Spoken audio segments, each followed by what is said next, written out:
ये इलेक्शन इस चीज को बताते हैं कि जब लोगों के लिए काम किए जाते हैं, लोगों के लिए स्कीमें बनाई जाती हैं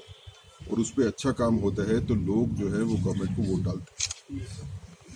भारतीय जनता पार्टी ने एंटी इनकम्बेंसी फैक्टर का जो एक कौवा बन के रखा हुआ है पॉलिटिक्स में, उसको हराया है। हमने बताया है कि अगर गवर्नमेंट ने काम अच्छे किए हों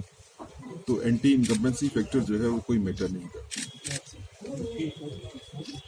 जहां पे हमारी गवर्नमेंट थी वहां पे हम मजबूती के साथ वापस आए हैं। उत्तर प्रदेश में भारतीय जनता पार्टी की गवर्नमेंट बनना एक बहुत इम्पॉर्टेंट जो है फैक्टर है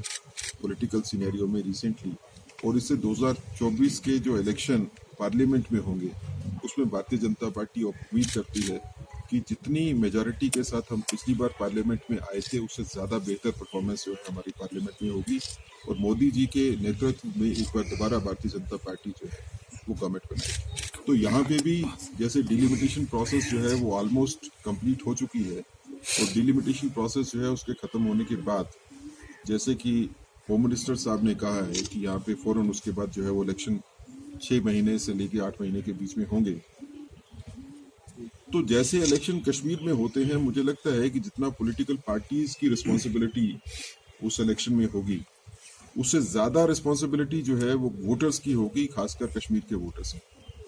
कश्मीर में वोटर्स को अब ये डिसाइड करना है कि यहाँ पे किस किस्म की गवर्नमेंट बनेगी जम्मू कश्मीर। क्या यहाँ पे वही गवर्नमेंट बनेगी जो लोगों के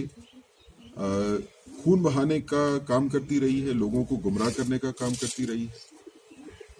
या अब यहाँ पे वो गवर्नमेंट बनेगी जो कि यहाँ पे अमन लाएगी, यहाँ पे खुशहाली लाएगी। भारतीय जनता पार्टी का ये मानना है कि जो जानबूझ के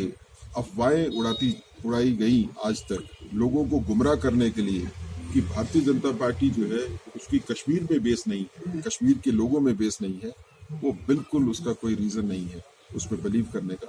भारतीय जनता पार्टी ने जम्मू में भी और कश्मीर में दोनों जगह लोगों के लिए काम किया है। ये हमारे लिए भी चिंता का विषय है,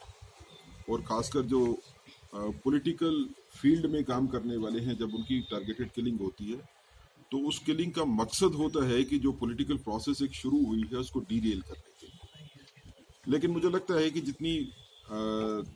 अच्छे तरीके से सिक्योरिटी फोर्सेस और एजेंसीज काम कर रही हैं, आने वाले दिनों में हम इसको कंट्रोल करने की पोजीशन में आ जाएंगे। और जनरली अगर आप कहें तो माहौल जो है वो इलेक्शन करवाने के लिए है,